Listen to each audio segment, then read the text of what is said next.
Hey guys, and welcome to the Moms and Murder Podcast, a true crime podcast featuring myself, Mandy, and my dear friend, Melissa. Hi, Melissa. Hi, Mandy. How are you?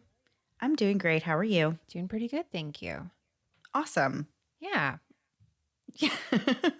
I know we always don't know where to go from there after we ask each other how we're doing. How do we not know how to? I give up. Yeah. All right. So we'll just get right into it this Thank week. you. So in the past, we have joked a lot about the fact that we use a lot of the same words to describe the story that we are about to tell you. And I'm sure everybody is just as sick of hearing us say, wow, this is a crazy story.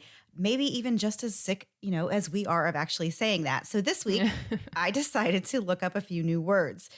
The story we're about to tell you is absolutely preposterous, bewildering, and abominable. It is an unbelievable story about the long string of events that eventually led to the murder of a 20-year-old man from early Iowa. And before we get into the story this week, we're going to tell you a little about maybe early Iowa, maybe just Iowa in general, in this week's segment of We Googled This City. I appreciate your faith in me that you thought I could come up with some facts about early Iowa, but you were basically right on the second part.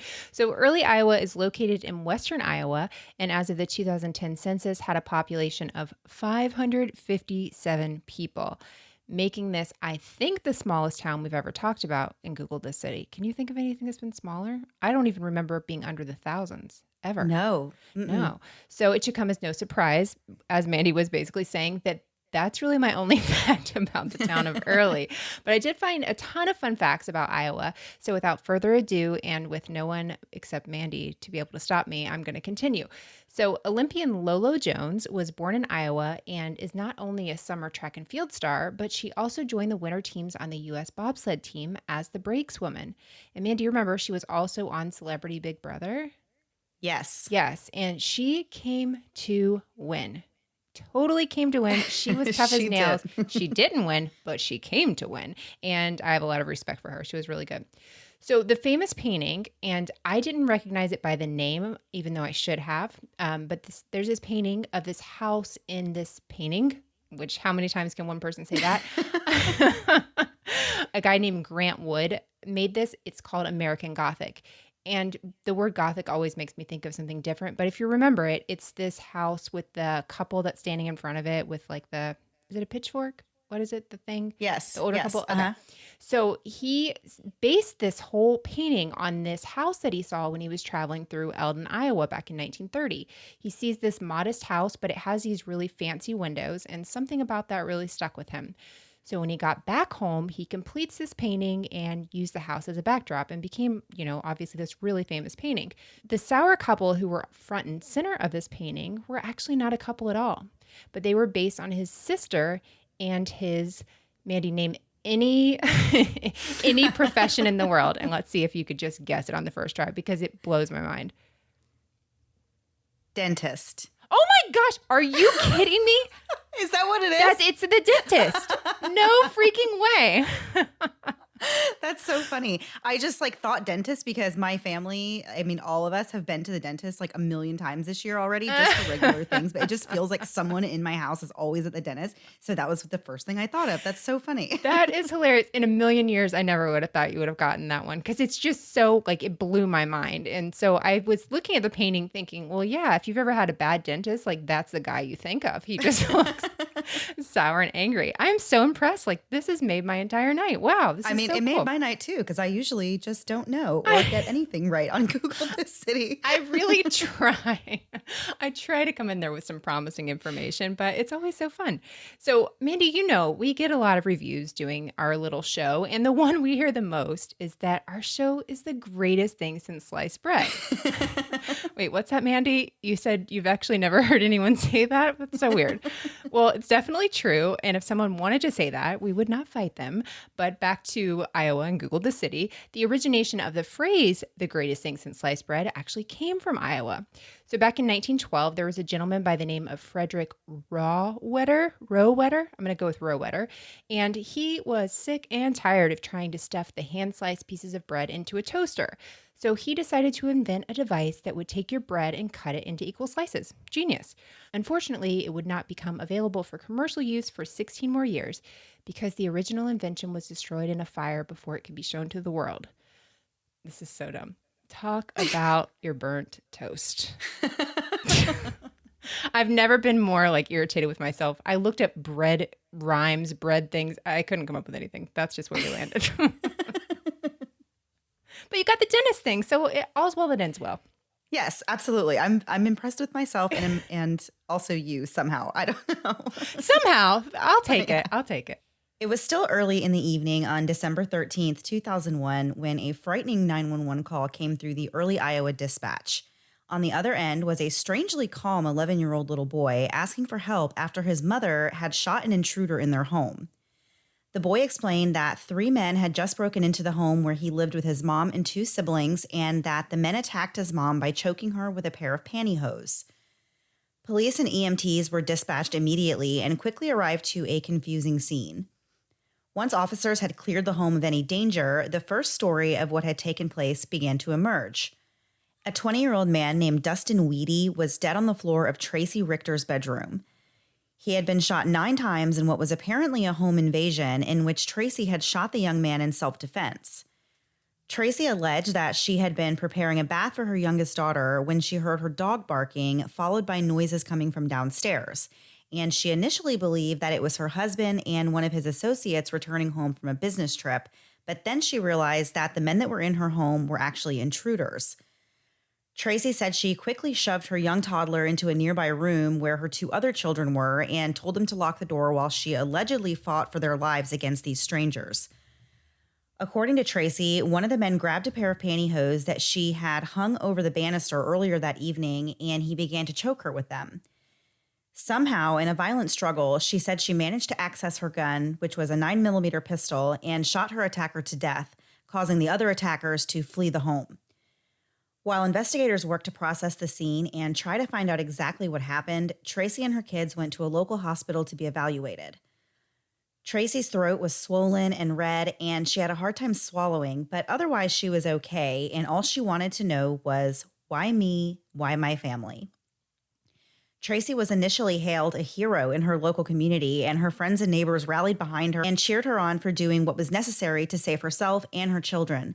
But as it sometimes happens in crime cases, once you scratch the surface, there can be an entirely different story than what it appears to be. In this case, there were several things that were odd about the big picture, starting with the unlikely suspect that lay dead on the floor. As we said earlier, his name was Dustin Wehde, and he was far from being what you would expect from a violent criminal. Dustin Brett Wehde was born on August 1st, 1981, to parents Brett and Ramona Wehde. Dustin was one of 3 children in the family and had 2 sisters named Ashley and Brianna. The Wehde family lived a pretty ordinary but very satisfying life filled with love and closeness. From a young age, Dustin exhibited signs of ADHD and ODD, which is known as oppositional defiant disorder. ODD commonly includes symptoms such as depression, defiance, substance abuse, and trouble focusing at school or work. Due to these diagnoses, Dustin began receiving therapy when he was just 4 years old. By the 3rd grade, he was put on Ritalin, and when he was a teenager, he was put on Prozac.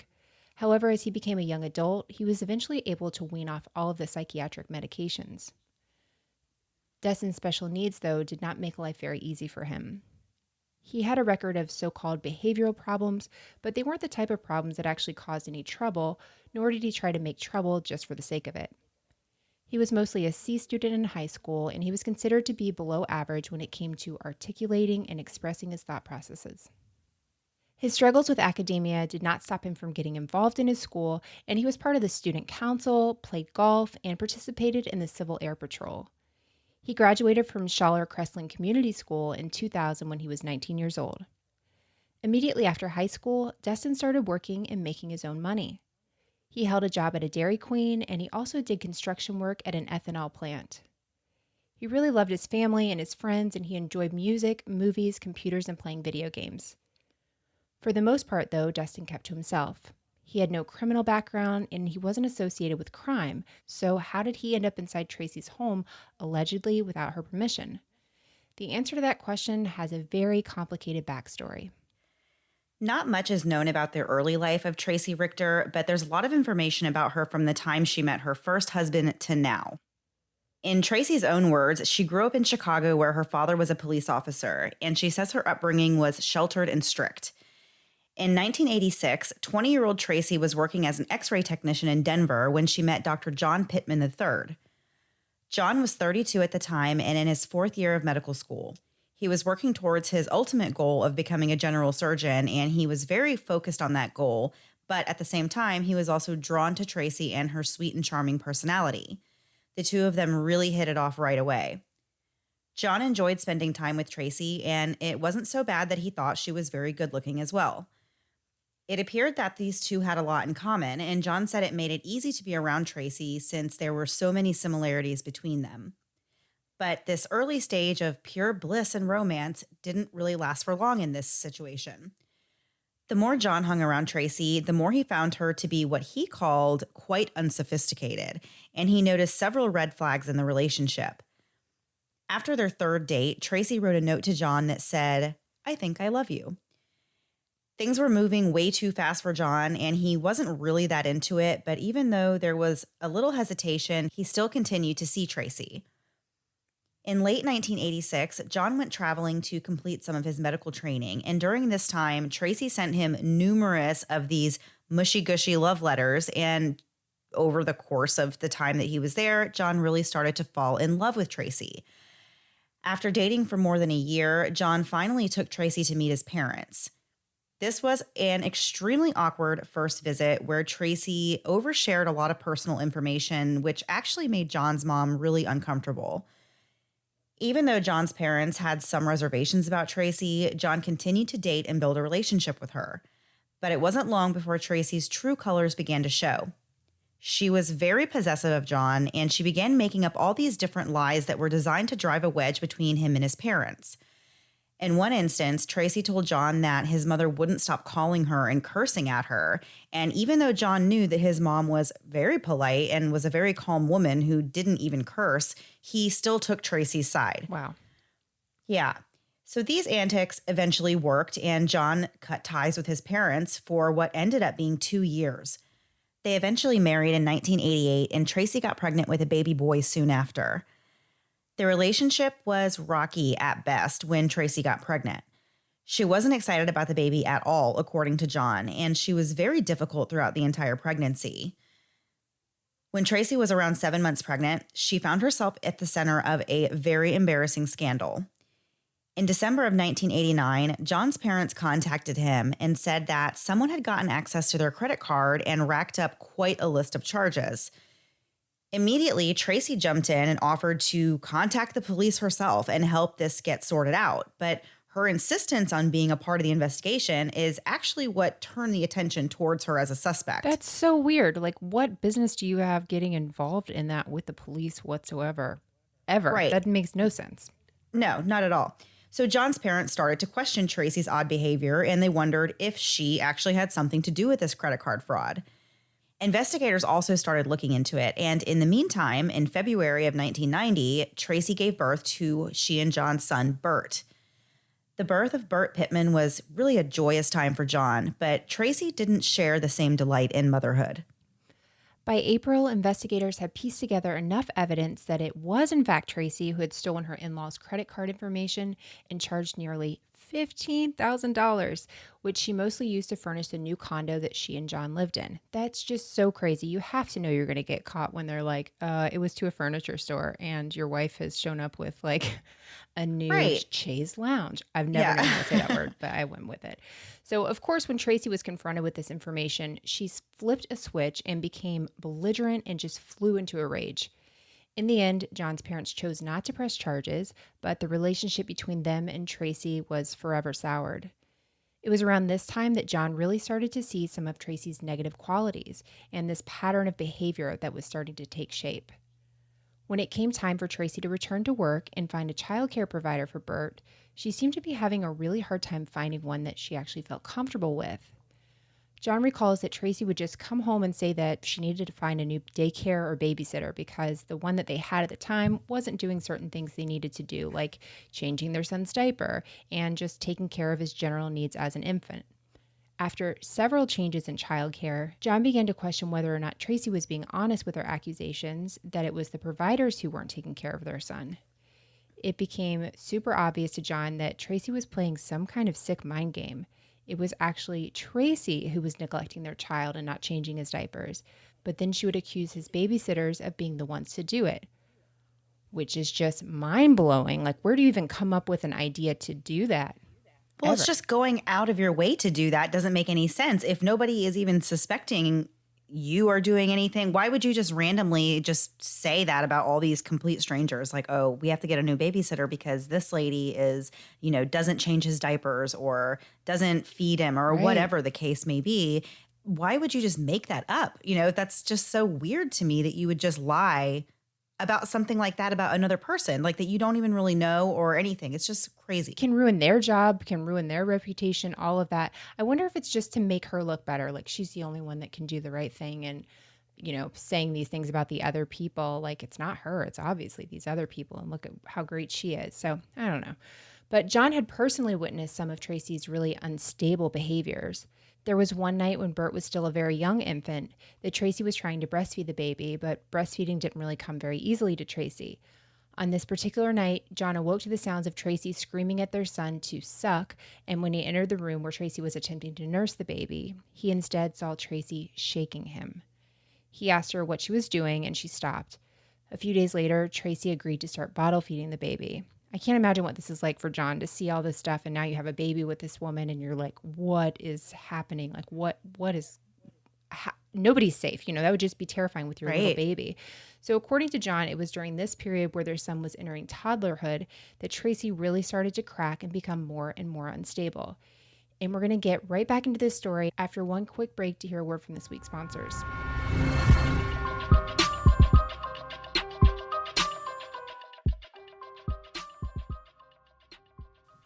The day you become a parent is one of the greatest and scariest days of your life. You've just been given this person you love with your whole heart and you would do anything to protect.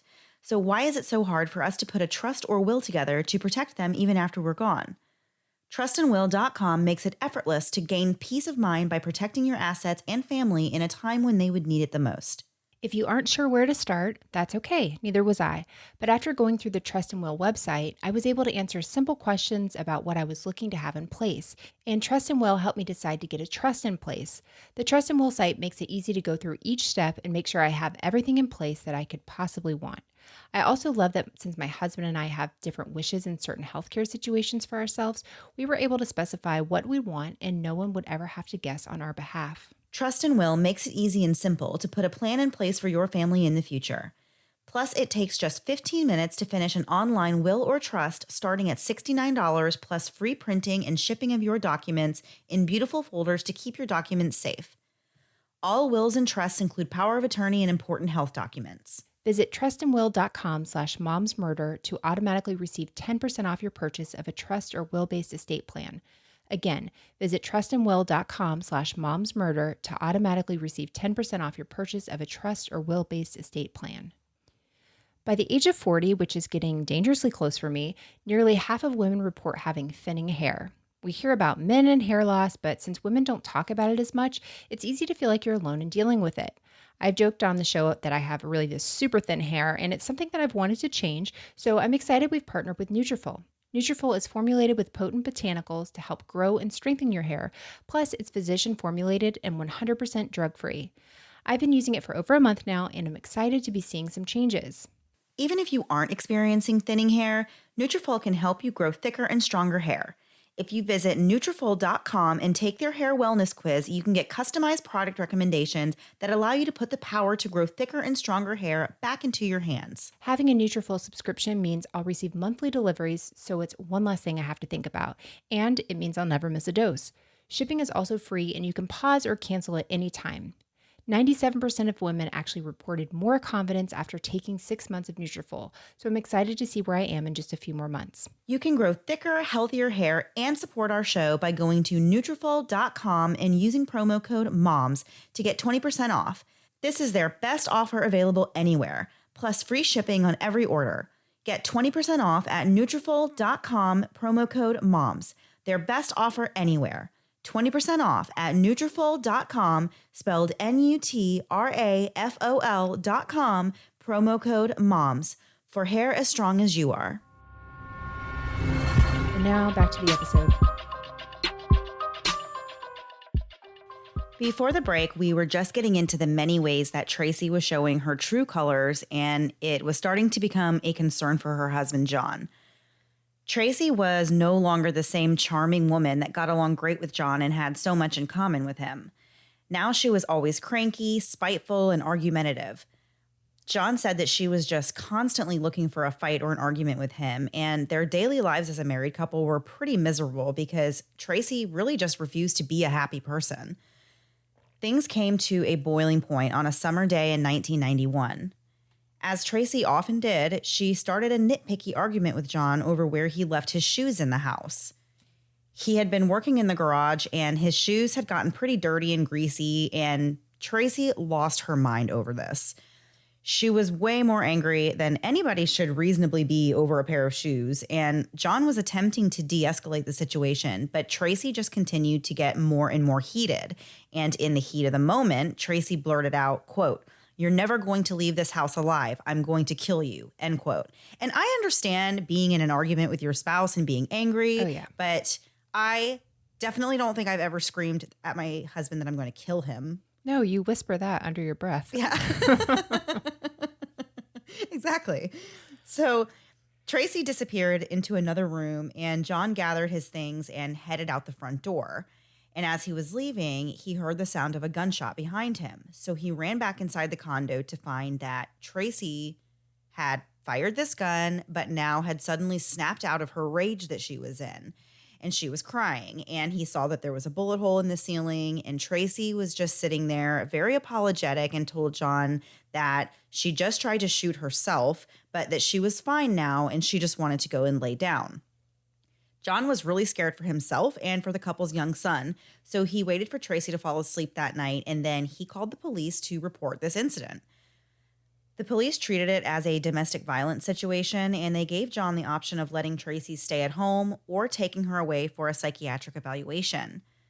John's initial reaction was to have Tracy taken to be evaluated, but after a social worker came to evaluate her at home and found that admitting her was unwarranted, John agreed that she could stay there. Which that has to be so scary after you've had this fight and then this whole thing with a gun. I mean, And now you've called the police and a mental health worker is even saying she doesn't have to leave the house. You'd be like, whoops, what do you do? So a really important thing to remember throughout the story is that we haven't really touched on much is that Tracy also had a long history of infidelity and would sometimes be carrying on affairs with 2 or 3 different men at the same time. Tracy would often claim she was going to work, but she was really just leaving her house to go meet with her various lovers. About a year after the gun incident in 1992, John landed a new job in Chicago, which was Tracy's hometown. The couple sold their home in Denver and prepared to make the move to Illinois. At this time, the family had a lot of pets, and I like your note here, even by Mandy's standards, these were a lot of pets.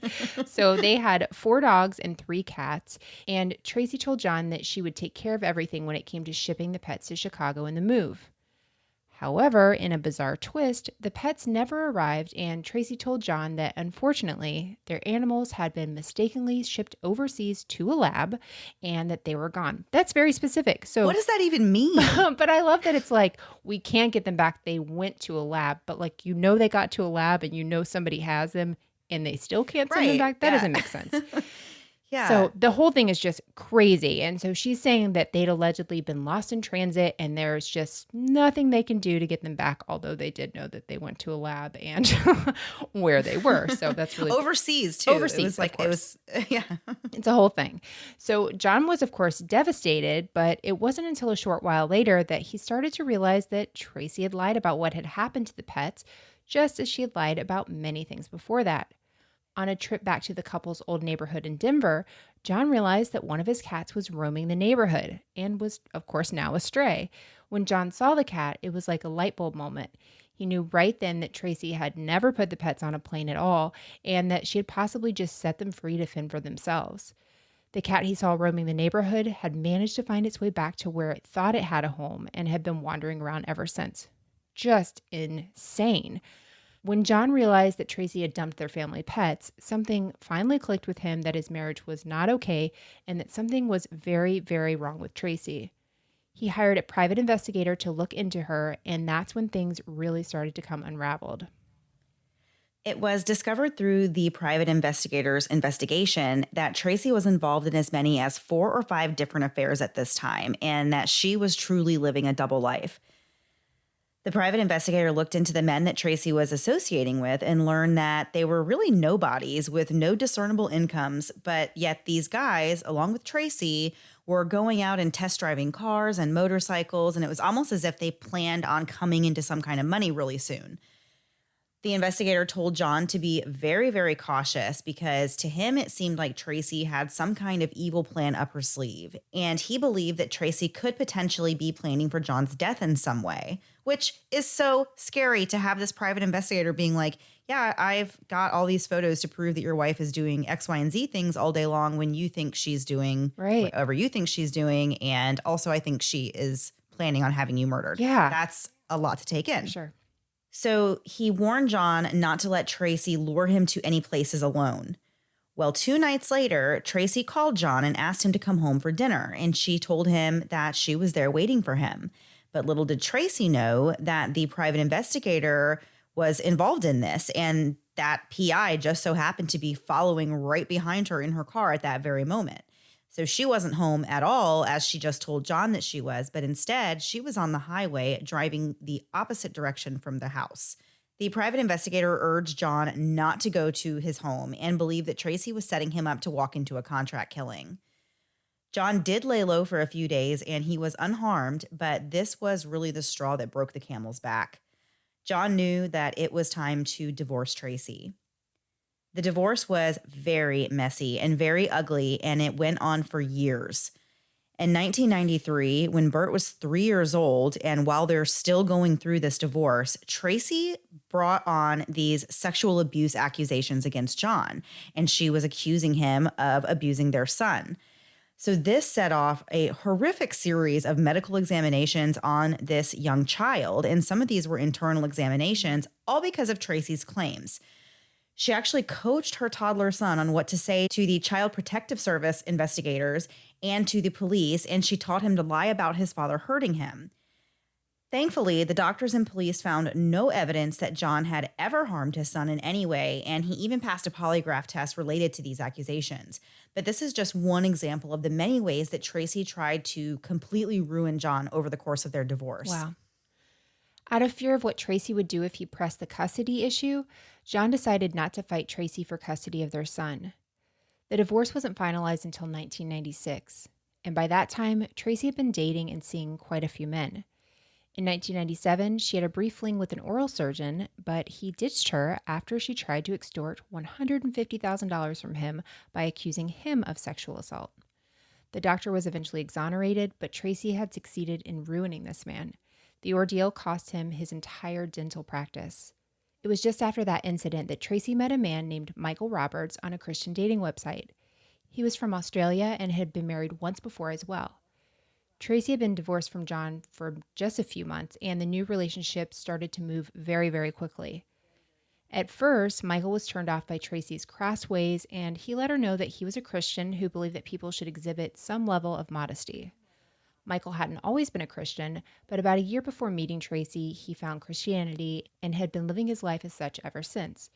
He was very vocal about his faith and very committed to spreading the word of God to everyone he encountered. Instead of Tracy admitting that maybe this wasn't the right person for her, she quickly morphed into an entirely different role and played the part of a very wholesome and honorable woman. One day, out of the blue, Tracy decided without any discussion that she was going to travel to Australia to meet Michael for the first time, and that's exactly what she did. On Tracy's very first night in Australia, Michael proposed. The next thing anyone knew, the two of them were married. At this time, Tracy and Bert were living in Chicago and spending a lot of time at her parents' house. She was working at the local hospital doing quality assurance while she figured out what field of specialized education she wanted to go into. She had obtained a nursing degree back in 1991, and after her divorce from John, she started taking classes towards a psychology degree. Yikes.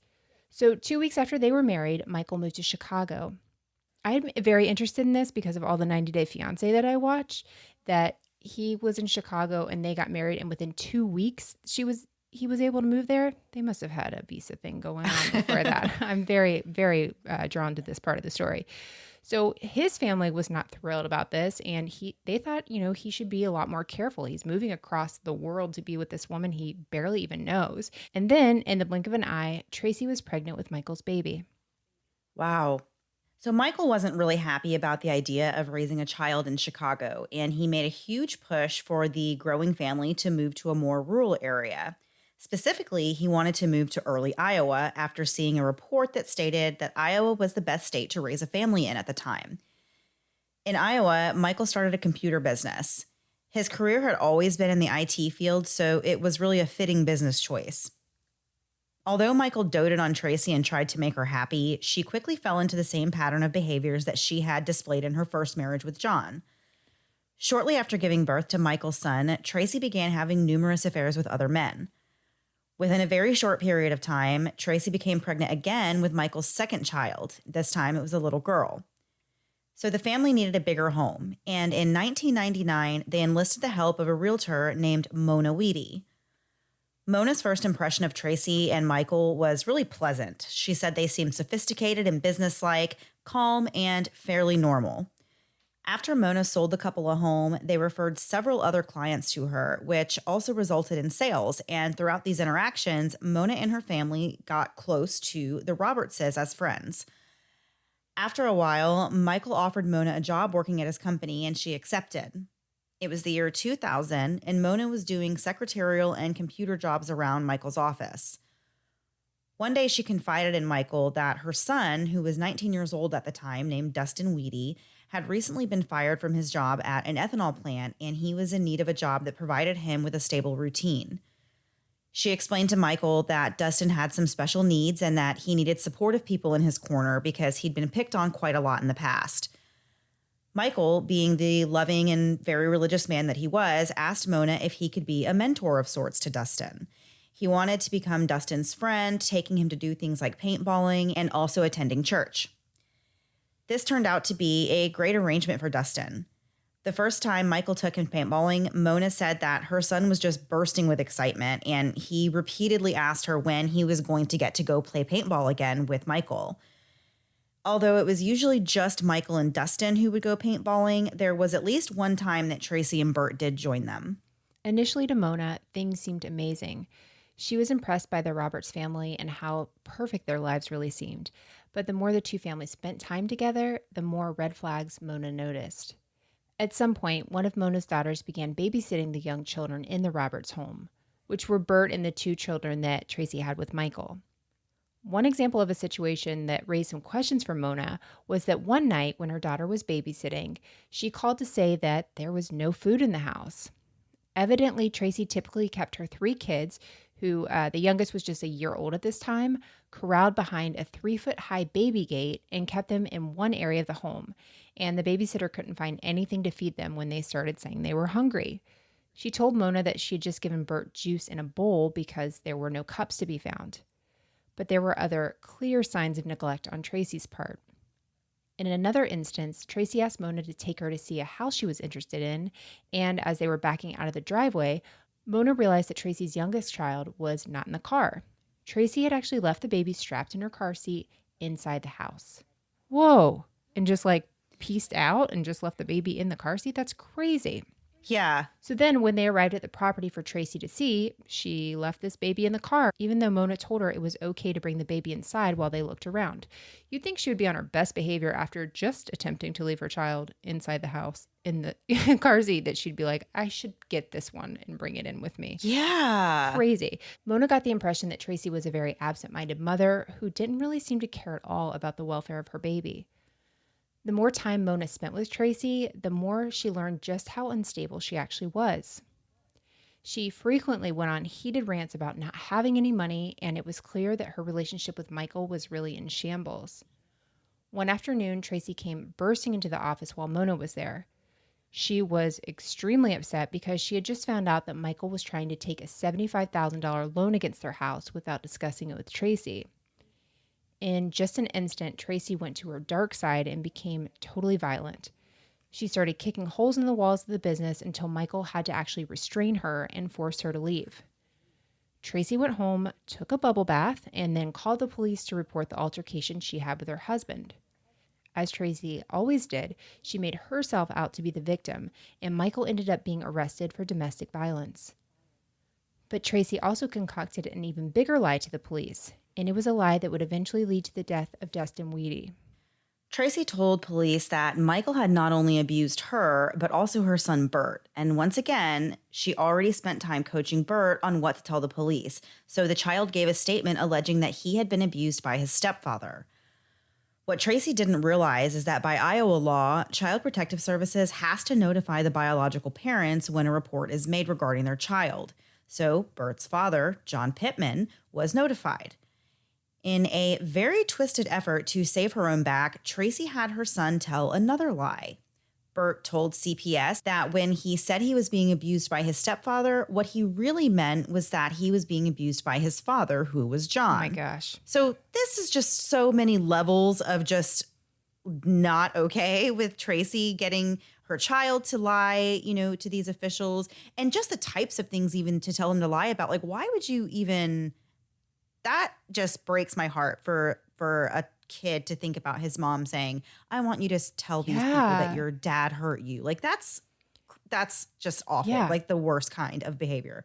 So now John, who has already been accused of sexual abuse twice by Tracy, was now being accused of it once again. He didn't fight Tracy for custody in the beginning of their divorce, as we said before, but this new accusation was really just too much for him to take, and he filed for a change in custody in late 2000. In early 2001, things were quickly unraveling for Tracy. She was at risk of losing custody of Bert and also losing the child support check that she was collecting from John. Her plan to frame John as an abuser had failed once again, and it was looking like there was really nothing she could do to stop the court from siding with John and sending Bert to live with him and his new wife, because you have to take into account all these things that Tracy has been Right. in trouble for, recently. She knows that he is going to win custody of this child based on all the previous history. But of course, we're talking about Tracy here, so she is not going to just roll over that easily. Instead, she conceived an absolutely unbelievable plan to keep John from getting custody of their son, Bert. At the time, Bert was 11 years old. Tracy's plan was so twisted that it's really hard to imagine how anyone would even come up with this idea. Even though she was terrible at framing people, Tracy decided to try it just one more time. Only this time she wasn't going to try and frame John for abuse. She was going to try and frame him for murder. If her plan worked, John would be whisked off to prison for the rest of his life while she lived out her days with Bert, and she would never have to deal with John again. Of course, she still had to decide on a victim, and once again, she made it about herself. Tracy's plan involved setting up a scenario that made it look as though her ex-husband John hired someone to kill her, but that wasn't just far enough. She wanted to use an actual pawn in her plot, so she was looking for someone who she could claim showed up to her home with the intent to kill her under John's orders. Wow. Right, so that's when, for some very strange reason, she thought of 20-year-old Dustin Wehde. Choosing him as her fake attacker was likely an idea she arrived at because of Dustin's ability to be easily manipulated. It was early December of 2001 when Tracy was ready to execute her plan. Michael was going out of town on a business trip in a few days, and Tracy had already started to lay the foundation for this fateful night. She told Mona that she'd like Dustin to come over to her house one night to help make some photocopies, which of course wasn't really a strange request since Dustin had been hanging around the family and helping out frequently. On December 13th, 2001, Dustin drove to the Roberts home and parked his car in the driveway and made his way up to the door. Once he was inside, Tracy somehow convinced or forced Dustin to write several entries in a pink spiral notebook to make it appear as though the notebook was Dustin's journal and that he had been writing in this all along about John instructing him to murder Tracy and her son, Bert. In the entries, Dustin referred to John by his initials, JP, and referred to Tracy the same way with TR. After Dustin wrote in the journal, Tracy lured him into her bedroom and shot him 9 times with 2 different weapons. She then planted the notebook inside of his car and staged the scene for her grand finale of getting back at her ex-husband. All that was left to do was give a convincing account of completely contrived events to the police and hope that nothing went wrong. But before she could set the next steps in motion, she had to coach Bert about what to say when he dialed 911, and really every day after that for the rest of his life. Without him backing up her story, the whole thing would fall apart. As we know, Tracy was a master manipulator, and she told her son to lie about terrible things multiple times over the course of his life, so this would have been nothing new for Bert. In preparation for the police to arrive, Tracy wrapped a pair of pantyhose around her neck and strangled herself just enough to leave marks. When everything was staged, Tracy instructed Bert to dial 911. When the police arrived, as I said, they arrived to a really troubling scene. Tracy, who was 35 years old at the time, alleged that she had been home with her children, giving the youngest a bath while the other two played in a nearby room when two men broke in. So the story actually changes a few times. I know we said 3 in the beginning. At this point in the story, she is telling the police that there was 2 men, and then she says 3, and then at some point she says, no, it was actually 2. We know there was not a second or third man in the story. So it doesn't really matter if that's not lining up. So her story changed so many times. So she told this story in elaborate detail, which is really common when somebody's actually lying, but they're trying to be convincing. So Tracy said that at first she believed the person coming in the door was her husband, Michael, as she was expecting him back from a business trip that evening. But then she said she realized it wasn't Michael and that there were 2 men in her home who were intent on doing her harm. She said that's when she shoved the baby into the room with Bert and her other son just in time for the attacker to make his way upstairs and begin assaulting her. Tracy laid out a picture of a brutal attack in which Dustin allegedly jumped on her back, pulled her hair, and choked her with this pair of pantyhose that he found hanging over Tracy's banister. Tracy said that she had to fight for her life and for the life of her children, and she managed to access her gun safe and retrieve her weapons. She claimed that she first shot Dustin while he was still attacking her by holding the gun over her shoulder and firing on him, and then turning around to face him and firing at him from the front. The other intruders, she said, ran from the home when she started firing. Investigators noticed blood splatter on the walls of the home and on some furniture. They really didn't think her story made a lot of sense, but it was a plausible story according to the police. But that doesn't mean that everyone involved in the case agreed. And we're going to get right back into what happened next after one last break for a word from this week's sponsors.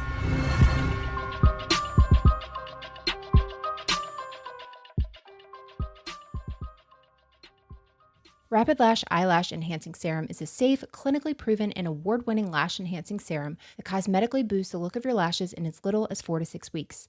Rapid Lash is tried and true and has over 6 million units sold worldwide. Plus, makeup artists, celebrities, consumers, and beauty editors all trust it as well. Rapid Lash is super easy to apply, and you just need to apply it once at night on clean, dry skin to the base of your lash line. Makeup can even be applied after the serum dries in just a few minutes. The formula is ophthalmologist and dermatologist tested, safe for contact lens wearers, plus it's paraben and fragrance free and not tested on animals.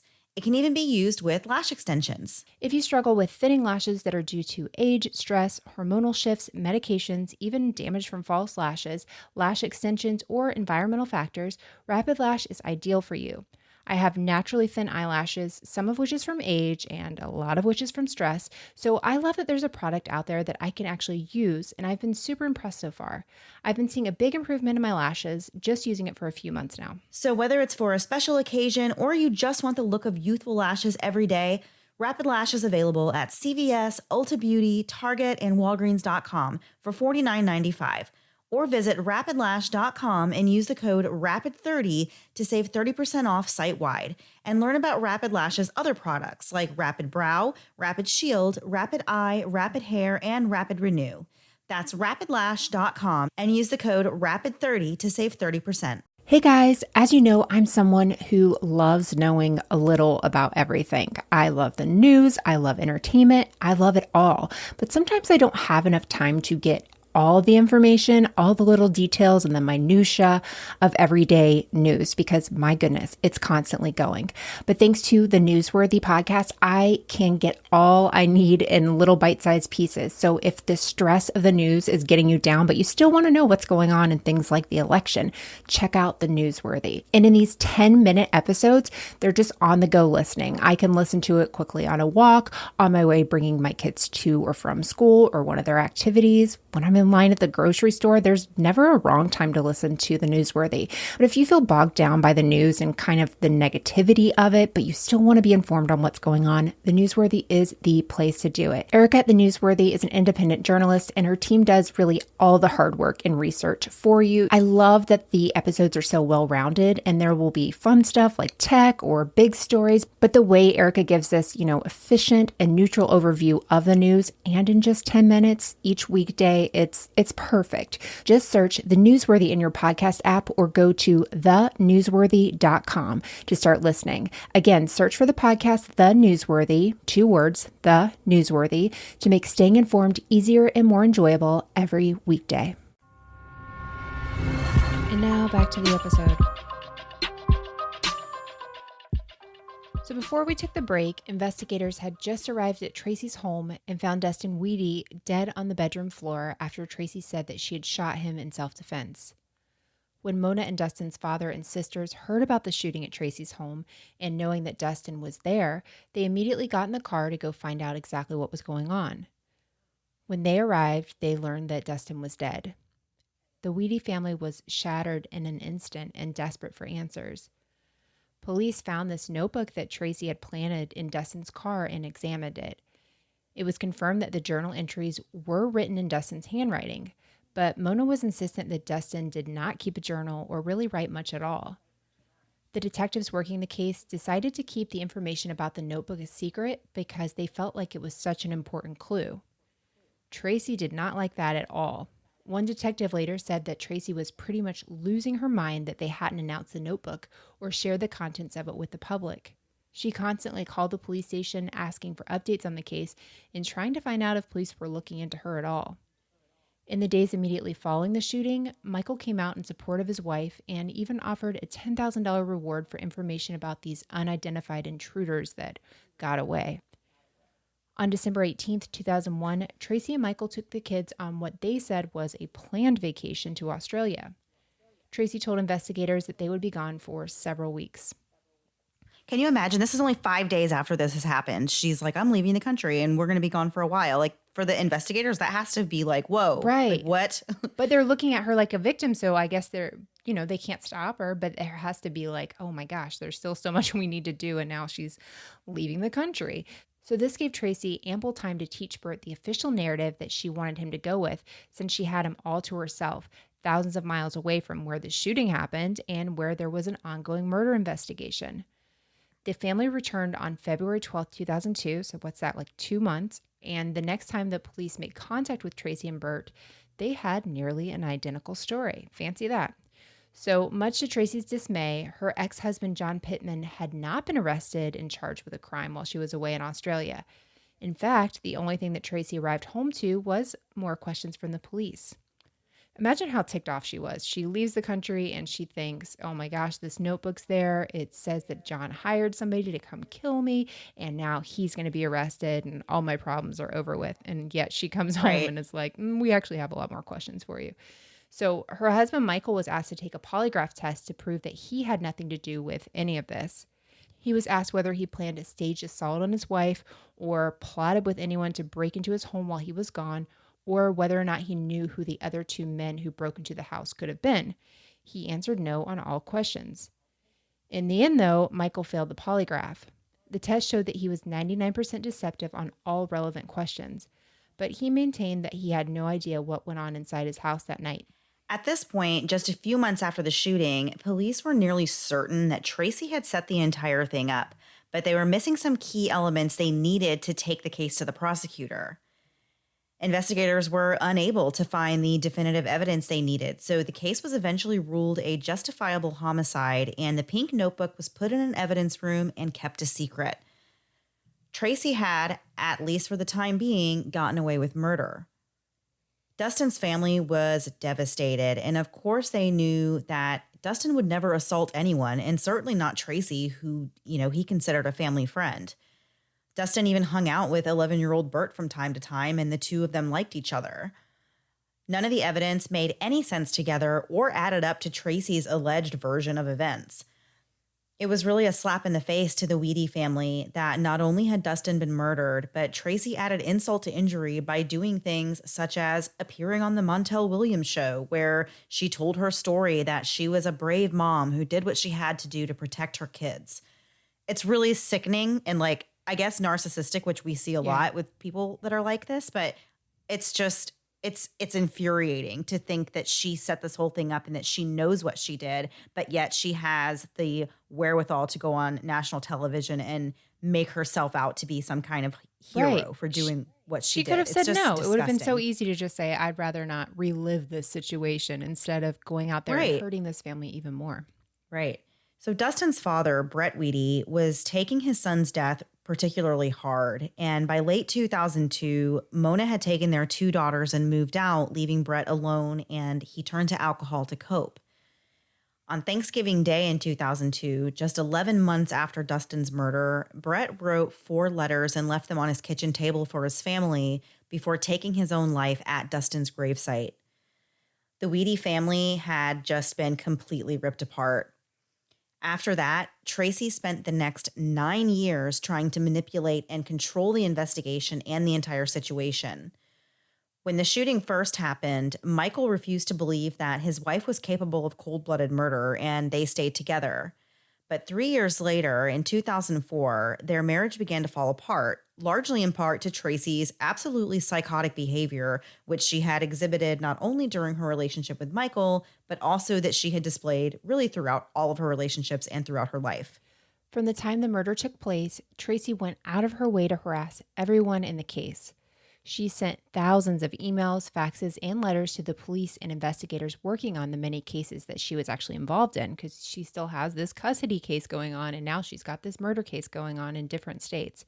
So Tracy was so unhinged that she even had the audacity to harass the Wehde family. In one vengeful email she typed out, she accused Mona of being somehow involved in this alleged plot to set her up. I I cannot handle this woman. There were two bizarre occurrences that happened within the Roberts house that led to Michael finally leaving. In one scenario, Michael agreed to play a weird game of trust with Tracy. He wanted to prove that he trusted her, even though he did not trust her at this time, so that she would not become angry and hurt him.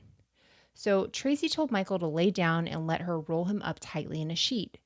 Only his head was out of this cocoon, really, was what it looked like, and Tracy used safety pins to secure the fabric so Michael was not able to get out.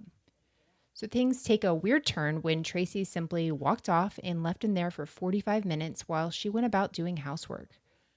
This is the weirdest relationship building game I've ever heard of. I've never heard of them doing this in relationship therapy at all. Nobody's in a cocoon with safety pins. But when she returned, she put a plastic bag over Michael's head and poked small holes near his mouth. But he still struggled to get air, even with those little holes. And eventually the adrenaline kicked in and he was able to free himself. It was a terrifying situation for Michael, and he believed that this was Tracy's warning to him, letting him know that she was capable of killing him if she wanted to, and that he better watch his back. And then Tracy actually did make an attempt on Michael's life. One night, the couple was talking, and at this time, Michael believed that Tracy was actively planning his murder. Can you imagine living in a house, being married to somebody, and thinking they are trying to kill No. me? So on this night, Tracy approached Michael while he was in the garage working. She handed him a glass of wine, and they just sat in the car chatting. Michael was recording this entire encounter because he was working to gather evidence to prove that Tracy was up to no good once again. So within a few minutes of them speaking in the car, Michael becomes really woozy and actually passes out. You can actually hear on the recording that Tracy then gets out of the car, shuts the door, shuts the garage door, and then starts the car. Miraculously, though, Michael awoke just a few minutes later and realized what was happening. He knew then that Tracy had just tried to stage his suicide. When Michael finally had enough and made moves to escape the relationship, Tracy once again turned into a woman scorned. And at this point, Michael's got to know all these accusations she's put up, at least against her ex husband, and has to be thinking, oh my gosh, what if none of this is right and she's going to do the same thing to me? It'd be terrifying to turn on Right. this lady. So, of course, she goes on a smear campaign against Michael and told police that now she believed that it wasn't John Pittman who was responsible for the home invasion. It was Michael who had set it all into motion. Oh my gosh. Can you imagine, though, the police dealing with this woman? Because they know that she is completely full of it and like that nothing. I She's mean, done I feel like something. they knew. 4 years later, Tracy was living in Nebraska, and out of nowhere, she contacted police to let them know that Michael had broken into her vehicle and planted photos of Dustin Wheaty's dead body in there. So, again, she is coming up with these crazy, crazy things that don't even really make any sense. Why would her soon to be ex husband do this? Why would he break into her car and put those Right. pictures in there? Like, that doesn't even make any sense. But it's like at the same time she's doing these things, she's also telling on herself. So that's why I don't understand. She continuously puts In the herself, middle of it. into the Mhm. spotlight. Exactly. When she calls the police again and says, "Oh, this is what just happened to me." And nothing really happened to her. But like, once again, she's drawing attention to herself. It doesn't make any sense why she's doing this. So Nebraska police, they listened to her story and they responded to her call, but then they started investigating her themselves. So this kind of backfired on Tracy. They ended up finding numerous pieces of evidence against Tracy, suggesting that she was guilty of multiple types of fraud, including welfare fraud and possession of a fake passport. Tracy was eventually sentenced to 3 years of probation for the fraud claims, but that was just the start of many more legal troubles that were about to come her way. In 2011, Ben Smith was elected as the new county prosecutor for Sac County, Iowa, where Dustin's murder had taken place 10 years earlier. Ben was young at just 32 years old and had very little experience as a prosecutor. Shortly after he was elected, a police investigator approached him about the strange case involving Tracy and Dustin, and Detective Trent Valletta was urging Ben to take a second look at this case. Ben was really reluctant at first, but the detective continued to kind of pester him about it until Ben agreed to look into it. And it was really like opening Pandora's box for him. As soon as he started learning all the details of the shooting, he became fascinated with the story. One of the first details of the crime scene that stood out to Ben was that Dustin had parked his car in Tracy's driveway. Ben thought that this was strange because if he had gone to Tracy's house that night with the intent to murder her, he wouldn't have parked his car right in her driveway. He believed that this detail was very important and proved that Dustin thought that he was going there for an innocent purpose and that he would be leaving unharmed. The next thing Ben was really interested in was, of course, this pink notebook that was found in Dustin's car with his own handwriting, alleging that he had been sent there to kill Tracy and Bert at the behest of John Pittman. This was really troubling and it didn't make any sense at all. And after reading through the journal, which only had a few entries that were all pertaining to this case and no other entries about anything else, Ben started to doubt Dustin's ability to have actually written this. He already learned that Dustin was considered special needs and that he did not have the intellectual capability to write the type of words and thoughts that were written down inside of this notebook. There was also specific language in the notebook that would have made it impossible for Dustin to have written. In one example, an entry that was supposed to appear as though it had been written years prior stated that, quote, John Pittman hired him to murder Tracy Richter, who he is divorcing, end quote. Now, that doesn't seem like a huge deal, but Ben knew that there was simply no logical explanation for how Dustin would have written that sentence in the present tense, considering that Tracy and John lived thousands of miles away from where Dustin lived at the time of their divorce. Dustin wouldn't have known either of them at the time since Tracy hadn't even moved to Iowa yet or known that she was moving there. Not to mention, Dustin would have just been about 11 years old at the time of John and Tracy's divorce. Another thing Ben noticed from crime scene photos is that Dustin had many items in the trunk of his car that really could have been used as a weapon. He had a bat, he had ropes, but he didn't take any of that inside with him. So, if he were to believe Tracy, then Dustin relied on finding a weapon inside the house and settled on using the pantyhose that he found to attack her with, which doesn't make any sense if someone's going there with the intent to hurt someone. They would never take the chance of not having a weapon. And especially whenever his car's filled with things that could be used as weapons, it makes no sense that like Right. pantyhose is what you land on.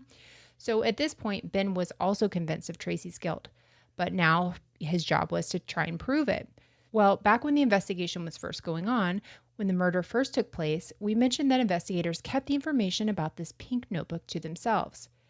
Even Tracy wasn't told by police about the existence of this notebook, so if she had nothing to do with writing it, she would never even have a clue that it existed. And I love, love, love that they kept this to themselves because that would have Me been such an too. easy thing to have just said, and we found these things, blah, blah, blah, blah, blah. But they knew something was not right to keep that to themselves. I think that was just genius. So Ben thought that the only way to prove Tracy was behind this sick plot was to prove that she had knowledge of this notebook and or really any of the other contents inside of it. So Ben secretly started talking to Tracy's friends. He contacted her best friend Mary and just said that he was taking a look at this case and mentioned that there were details about it that were never mentioned to the public. Mary actually stopped him mid-sentence and said, quote, "Oh, you mean that stupid notebook?" Whoa, that is just crazy. Yeah. So Ben, of course, is blown away. The fact that Tracy had told Mary about the notebook proved that she even knew that it existed when, of course, we said she shouldn't have known. In July of 2011, while Tracy was out shopping, officers finally arrested her and charged her with first-degree murder. She went to trial a few months later in October of 2011. The prosecution had an expert in blood spatter and crime reconstruction to analyze the crime scene photos, and he testified that there was no way the shooting unfolded the way that Tracy claimed it had, and that what happened to Dustin Wehde was a cold-blooded execution and not a self-defense shooting. Bert, who was in his early 20s by this time, was right by his mom's side at trial. He testified with the same story that Tracy had put in his head all those years ago. But after hearing all of the evidence and the absolutely insane story of Tracy's life, the jury ended up rejecting her self-defense claims and finding her guilty of murder in the first degree. Later that year, she was sentenced to life in prison, and she has attempted to appeal this conviction, and her appeals have failed, all of them so far. From behind bars, Tracy continued her evil ways. She somehow managed to create web pages and release allegations against several witnesses in her trial, including both of her ex-husbands. At this time, John Pittman had become a renowned plastic surgeon who was very well known in his area, and he had an amazing booming career. Tracy's smear campaign against him from jail, she's doing this from Wow. behind bars, really cost him everything. And in Tracy's eyes, this was her revenge against him for testifying against her. Her ex-husband, Michael, was also the target of her vicious web-based attacks, and he believed that she was still trying to put a hit out on him from behind bars, still to this day. The Wehde family is thankful that Tracy was finally found guilty and put behind bars, but they say the pain of losing Dustin, and as a result, the father of the family has really turned their lives upside down, and of course, it will never be the same. All because of Tracy and her need to feel. I don't even know how you describe what kind of a person Tracy is. I was trying to think of that while I was researching this case. I don't even have words No. for her because it's so, there's no way to explain it. I just kept asking myself, why would someone do these things? Why would you do any of this? And I never could come up with a good logical reason why anyone would do any of this stuff. It's just craziness. Yeah, and is it I don't remember if it's Keith Morrison or Dennis Murphy from Dateline who uses diabolical. I'm really blanking on that, but that's the word for her, I think. It She is. is just hell bent on hurting people. I think sometimes just to hurt them. And the thing that really upsets me in this story, I mean, all of it, using your kid the way she's used her kid, manipulating her kid, keeping him away from his father, who was a good guy, but telling him, at some point that's got to get in the kid's head that my dad is a bad guy. And how do you recover from that?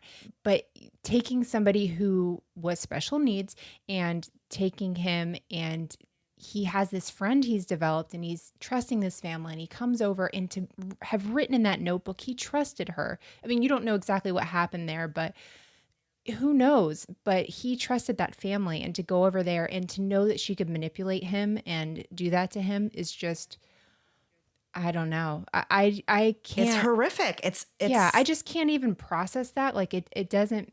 I don't understand how somebody can be that evil. I really just don't understand that. It doesn't make any sense to me, which I think is a good sign that I'm not evil, that I can understand right. it. But it really does blow my mind. I was telling Mandy before, that kind of thing, her choosing somebody to be the fall guy that was somebody that had special needs reminds me a lot of the Pamela Hupp case that we talked about, and Dateline did like a whole series on.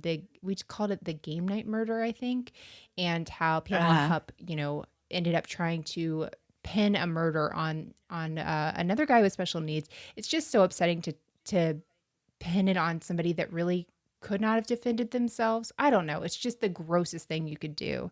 And to hurt the family like that, go on Montel Williams. I have a lot of thoughts on it and I don't want to cry, but it was just, I don't, it's I one of the know most this evil this one people. really, yes. Yeah, she absolutely is. I know.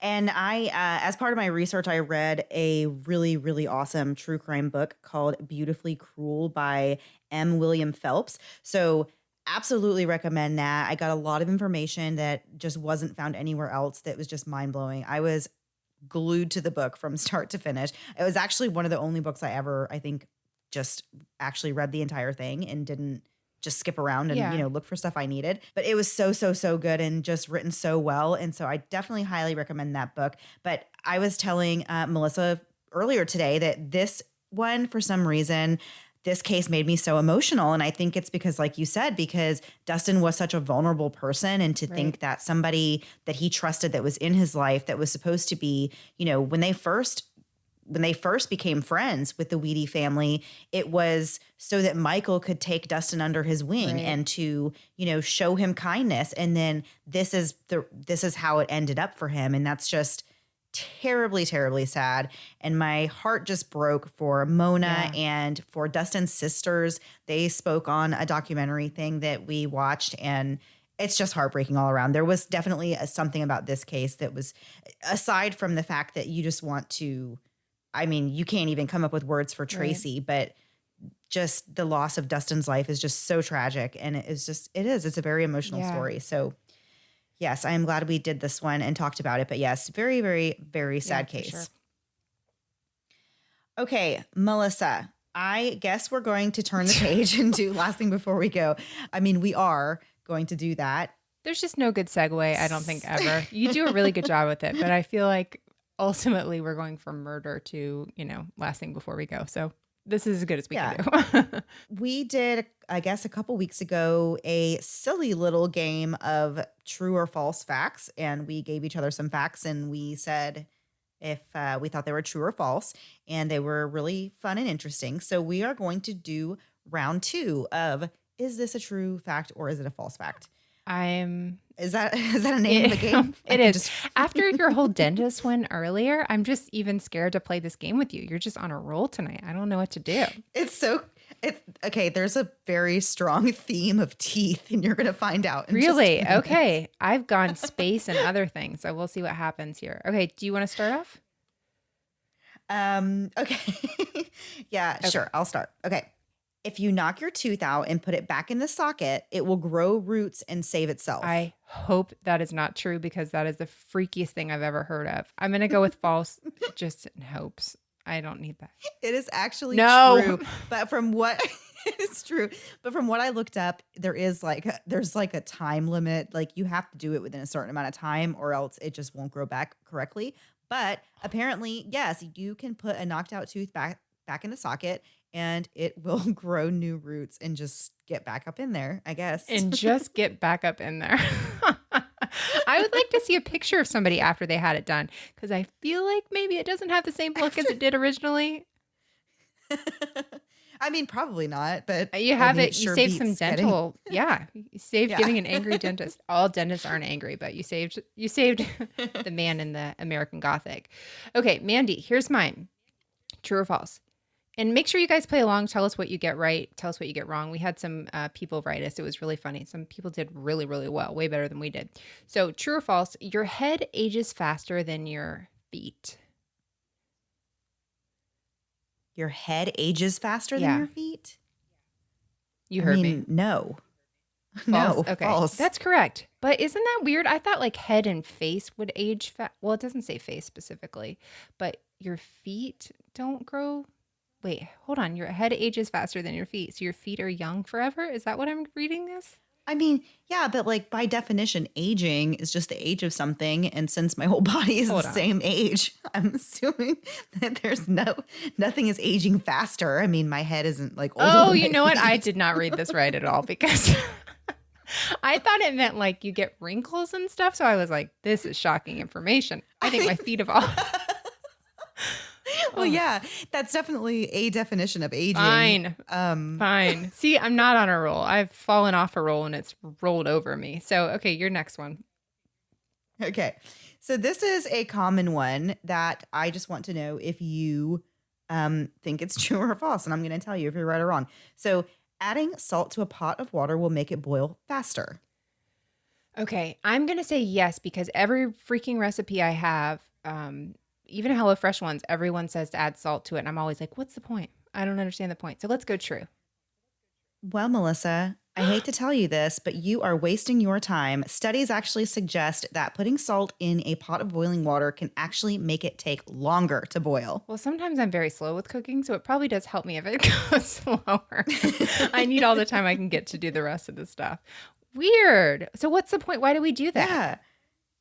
I don't know. I do it because I like Me salt too. flavor. So that's, yeah. So, I mean, I'm still going to do it. It's not a big deal. Yeah. But if you're doing it like just to like make your pot boil faster, it's not going to work. Interesting. Okay. So true or false, no, I'm gonna do this one. True or false, if you cry in space, the tears will stick to your face. um, no. False. True. Without gravity, What? tears can't detach from your face. Is that not the freakiest thing you've ever heard of? That's so crazy. I found a space fact also that was interesting. I didn't include it in my thing, but that fact just reminded me of that. Somebody basically was saying, like, would you, like, if you could be in space without a spacesuit, would you freeze to death? And then I guess the answer is no, What? because even though it's cold, the heat has nowhere to go. Like, it would just not leave your body. So you wouldn't actually, you would die anyway of I've other causes, but you would not freeze to death. Interesting. I definitely told my son that's why they wear suits and not because of I also oxygen. don't know if that's true. You know, I don't know anything about space. I don't either. So- My son's on a huge kick on it now. And so he was asking about planets. Like he can tell you all the planets and different things. And my husband was like, oh, what's the hottest planet? And so you think it's Mercury, right? It's right by the sun. He was like, Venus. And I was like, well, buddy, Mercury's closest to the sun. And then he was like, no, it's Venus. And so I Googled it and he was right, of course, because he gets obsessed with these things. But it was just hilarious because I was like, oh, poor buddy. I know more about this than you. And that's never the case. All right, Mandy, what's your next one? Okay. Female dragonflies fake being dead to stop unwanted male attention. Honestly, I hope that's true because that's a really good idea. Nothing I've had to deal with, but I'd like to pretend. It is 100% true. That's pretty bad. I would fake it to keep my kids from asking me questions. Yeah. Definitely fake being Yes. asleep for sure. Okay, Mandy, I have two more that I think are pretty good. So, true or false, Google image search was created because Jennifer Lopez wore that, infamous green Versace dress to the Grammys. Google? Google image search. You know how you can click on the image tab?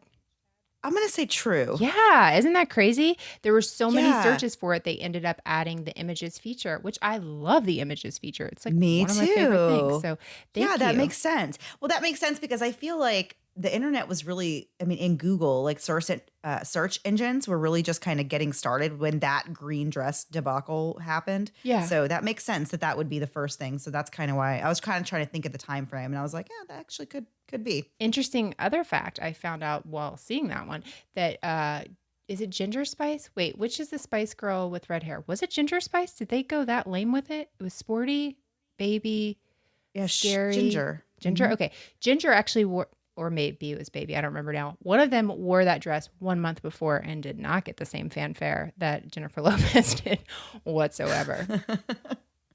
I didn't know that. I'm Yeah. gonna have to go look that up now. Good, because I Yeah. definitely didn't know which one it was. Okay, Melissa, I have my last one for you. Okay. Humans have a third row of teeth that would actually grow in when we were about 120 years old if we lived that long. I freaking hate that one too. I hope that's not true. But recently I've seen the x-rays of like a toddler's mouth. Have you seen those? Like, No. Google toddler x-ray, like teeth x-ray or whatever. I'm and you not can doing that. do it. And you can see like the other set of teeth in their head. I'm going to say no only because I hope it's not true. It is definitely not true. Oh, thank God. I can't imagine like at 120 being like, I've got new molars coming in. That's just freaking me out. I hate it so much. Okay, so my last fact is the Destiny's Child final concert tour was called Destiny Fulfilled and Lovin' It because it was sponsored by McDonald's. True or false? False. I'm loving it. It's right. It's true. Is that not the craziest thing? I hope that one is definitely true and I didn't get tricked by the internet because I was like, no way. No freaking way. But yeah. I love that. Yeah, that's my favorite. I like this little game of questions. I feel like I learn things. You know, it might actually be fun if we ask people, this is me talking out loud to you, and also if people are listening and we decide to go with this and I don't edit it out, we should ask for like a theme. And so we could come up with some themed questions, like themed things like pop culture or movies, like fun facts from that to give us a little thing to go on. That would be kind of fun. So if you're okay with that, I'll keep that in. And if you guys want to either email us at lastthingbeforewego@gmail.com and give us a theme or tweet us or whatever else. I don't know how other places you can contact us. That'd be great. Let us know if you enjoy this. That'd be fun. All right. I think that is it for the week. I hope you guys enjoyed this episode. We will see you back next week. Same time, same place, new story. Have a great week. Bye. Thanks so much for listening to the Moms and Murder podcast. Make sure to check back with us next week for a new episode. You can also find us at momsandmurder.com, where you can connect with us via social media. Please make sure you subscribe and give us 5 stars, because giving us 4 stars would be a crime. Thanks so much.